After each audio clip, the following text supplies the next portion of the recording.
ৰাগ মেঘমলহাৰৰ 6th part হয়। আমি টান পেটাৰ্ণ প্ৰেক্টিছ কৰি আছিলোঁ পঞ্চম অধ্যায়ত, পঞ্চম পাৰ্টত খণ্ডটোত, আৰু তাৰ আগত মই কেইবাটাও ইয়াৰ খণ্ড দিছিলোঁ, পাৰ্ট 1, 2, 3, 4কে ৰাগ মেঘমলহাৰৰ বিষয়তে। আশা কৰিছোঁ কিছু হ'লেও উপকৃত হ'ব। মই চেষ্টা কৰিছোঁ মোৰ ফালৰ পৰা কি ধৰণে গায়কী আমি পাৰফৰ্ম কৰিব লাগে, বা বোল আলাপ কি ধৰণে টান পেটাৰ্ণ আমি ল'ব লাগে, বোল টান আমি ল'ব লাগিব, বোল আলাপ আমি গাব লাগিব, সেই ধৰণৰ কথাবোৰ মোৰ এই ডিছকাশ্যনত আছে included.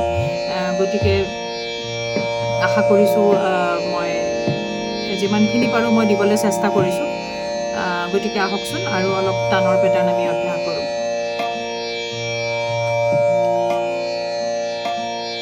Sare re re re ma ma ma sare re re ma ma sare re re re ma ma ma re ma ma sare re re ma ma re ma re ba ma re ma ba ni ba ma ba re re ma ma ma re ma re ba ma ba re ma ba ni ba ma ba re re ma ma ma re ni ni ba ba ma ba re ni ni ba ma ba re ma ma re ba ba ma ba re ma re ba ma ba re ni ba ma ba re ma re ma ma ba ma ba re ma re ba ma ba re ni re re sa re ni za re ma re ba ma ba re ni ba ma ba re ba ma ba ni ba ma ba re ni ba ma ba ma re za ni za ba da ra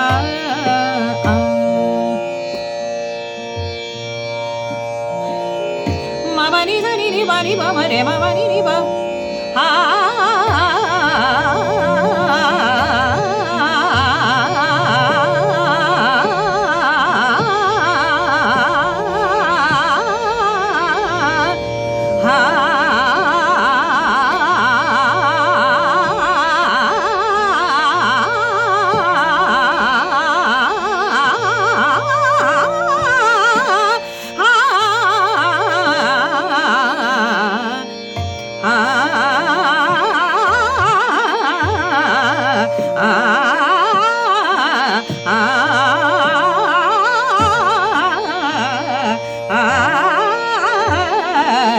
badara ghira ghira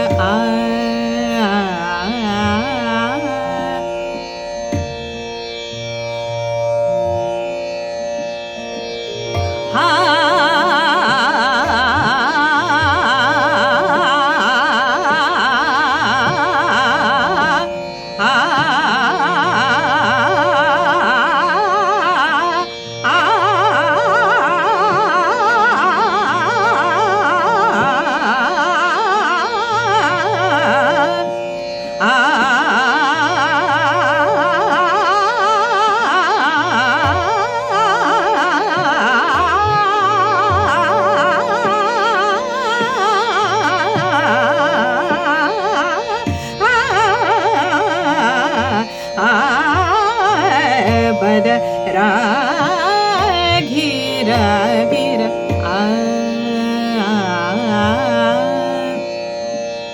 বিভিন্ন অলংকাৰ আমি গাই থাকোঁ দৈনন্দিন।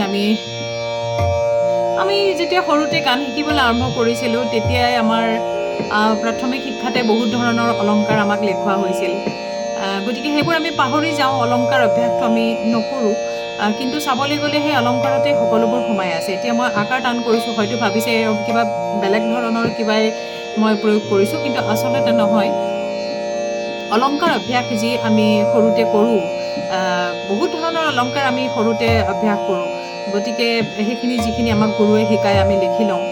মোৰ মায়ে মোক সৰুতে শিকাইছিল। গতিকে সেই অলংকাৰবোৰ আমি ৰাগত এপ্লাই কৰিম, সেই অলংকাৰবোৰ আমি পাহৰি নাযাওঁ, অভ্যাসটো আমি ৰাখোঁ। তাৰ লগতে আমি সেই অলংকাৰবোৰ ৰাগত এপ্লাই কৰি যিটো ৰাগ আমি পৰিৱেশন কৰিব ওলাইছোঁ সেই ৰাগত আমি সেই অলংকাৰবোৰ এপ্লাই কৰিম আৰু কৰি আমি তাক পাৰফৰ্ম কৰিম। গতিকে সেইধৰণে আচলতে হয়, এইটো ইমান এটা ডাঙৰ কথা নহয়। সেই অলংকাৰবোৰৰ অভ্যাস আমি সদায়েই কৰিব লাগে, অতি প্ৰয়োজনীয়।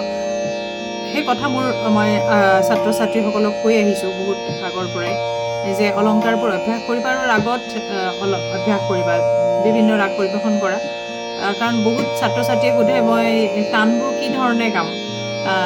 অৱশ্যে ৰাগৰ এটা নিৰ্দিষ্ট এটা ষ্ট্ৰাকচাৰ থাকে, সেই ষ্ট্ৰাকচাৰ মতেই যাব লাগিব, পেটাৰ্ণবোৰ সেই ধৰণেই হয়। কিন্তু সেই অলংকাৰবোৰ অভ্যাস কৰিব লাগিব, তেতিয়া যথেষ্ট লাভালাভ হ'ব।